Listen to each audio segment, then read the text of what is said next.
trash. Po. Kjo lidhet direkt me ushqimin.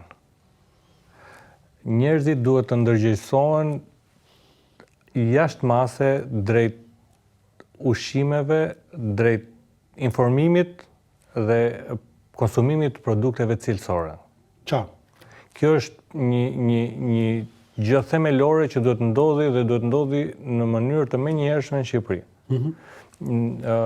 Ne kemi shpërndarë në përgjithë konsumatorët flet palosje me informacione për se si njerëzit duhet të ushqehen, jo vetëm tek produktet e pulës, por tek gjithë gama e shportës që është... Janë produktet jetike dhe domosdoshme. Po, normalisht. Ajo është pjesa që ndikon. Mua personalisht më kanë ndikuar shumë tek familjarë, si ta thash, që janë smur dhe raportet e doktorave gjithë thonë pjesa e konsumit të ushqimeve ndikon thellësisht tek problemet që është mbushur onkologjiku plot me njerëz. Politika duhet të reformoj totalisht kuadrin ligjor, të ndryshoj ligjet, të kontrollet më të larta, të ndihmoj prodhuesin shqiptar dhe të ketë kontroll cilësor, jo kontroll formazh. Kontroll cilësor dhe mos të ketë interes vetëm ko fushate. Interes ko fushate, po edhe se fushata një muaj zjatë. Jeta njerëzve është mobilitet permanente, është e vazhdueshme. Po dhe ajo nuk duhet jetë vetëm fushat, duhet jetë gjatë gjithë kohës kontroll total, sidomos në produktet e importit. Duke qenë se jemi në moment fushate, duhet të bëjë pyetje. A ju ka thirrur ndonjëherë juve si operator, sepse tash janë edhe këto programet politike që kanë partitë. Drejt që ta ka ndonjë parti politike e cila ka interes në rritjen e fokusit për cilësinë ushqimore dhe për këto produkte jetike dhe ju kanë ardhur deputet të ndonjë force politike, qoftë të këtyre partive të reja, se këta e kanë si ose bëjnë sikur e kanë, se duhet ta shohim këtë pjesë, po për deputet të Partisë Demokratike, ose deputet të Partisë Socialiste, apo deputet të koalicionit Euroatlantik, Shqipëria bëhet Lëvizja Bashke, mundësia e ku di unë, se kush tjetër nisë mathurje. Ju ka ndonjëri të thotë, si është sot tregu shqiptar në lidhje me sigurinë ushqimore, me produktet që ofroni dhe shteti ju pengon apo ju mbështet? Se kompania, më falë, them dhe një element në fjalë, pa ta shtu përmendim emra, kishte marrë 4 milion euro fondi nga fondet e parë. Po. Unë nësa di janë 5, po. Gjithsesi. Ja ulëm 1 miliard, po. Ja ulëm 1 miliard. Ne na kanë ardhur. Po. Por thjesht... Të cilës forcë nëse mund ta thonim, apo nga gjitha forcat politike? Nga gjitha forcat politike. Thjesht është çështja e besueshmërisë që ne kemi që këto problematika do zhvillohen. Qartë. Pra ju duket sigurisht në kuadrin e...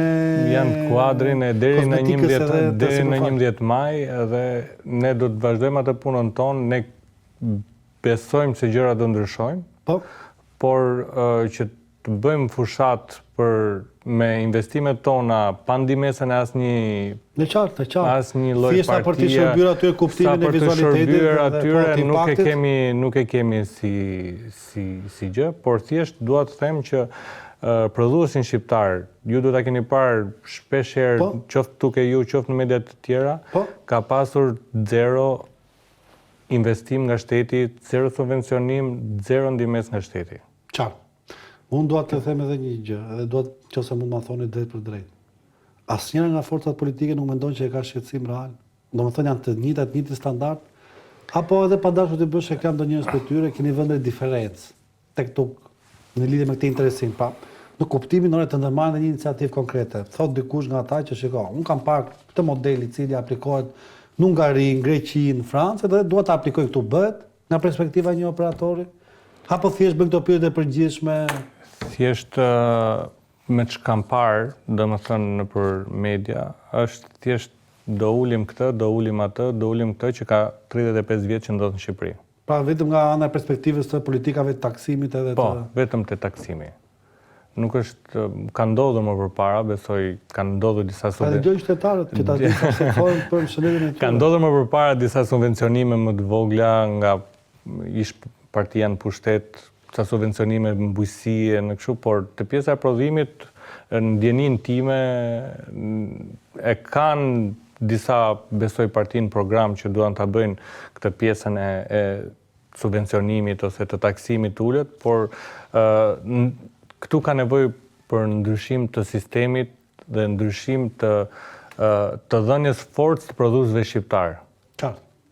Jo të drejtojnë konsumatorët drejt produkteve të importit për shkakun e cilësisë ose për shkakun e parave në fund fare. Unë kam një pyetje të fundit që dua të më japësh mendimin tënd, duke qenë se je edhe operator dhe mbase për shkak të eksperiencës se ke bashkëpunim me ta e njeh dhe më mirë. Po në përgjithësi, si është siguria ushqimore, flas për gjitha produktet tash, jo vetëm për produktet e mishit. Ato që na tregtohet në supermarkete, markete, dyqane. Flas cilësia e qumshit, cilësia e produkteve të bulmetit, cilësia e produkteve të konservuara, sallamrat, jo vetëm të filetot, pra, po, salçiçet, këto janë madha të konsumit masiv. Dhe të çdo produkt tjetër. Ka realisht kontroll ose në një eficiencë, apo është vlenë e njëjti parim dhe standard për gjithë produktet? Shiko, ne... është një temë që kam me shumë interese dhe me shumë dishmëri. Për dishmëria jo, ne jemi ajo që hamë. Ne jemi përdit me konsumatorët, me marketet dhe i kem parë edhe fabrikat e salameve dhe të produkteve të përpunuara. Unë personalisht a them nga vetja ime është që unë produkte të tilla nuk konsumoj. Produkte të përpunuara. Është më e thjesht që të bësh qofte pule në shtëpi se sa të marrësh qofte pule nga produktet të importit. Përgjithsisht, sallamet, qoftet dhe që dalin me atë çmim aq të lirë, janë të përpunuara me produkte të ardhura nga importi. Dhe qartë. Qofse do bëheshin me produkte vendase, brenda standardeve, nuk do kishin atë çmim. Dhe qartë. Dhe lufta jonë që është e përditshme, është vetëm për faktin se çmimi i importeve na ndikon realisht ne dhe produktet e përpunuara dhe produktet e freskëta dalin me çmime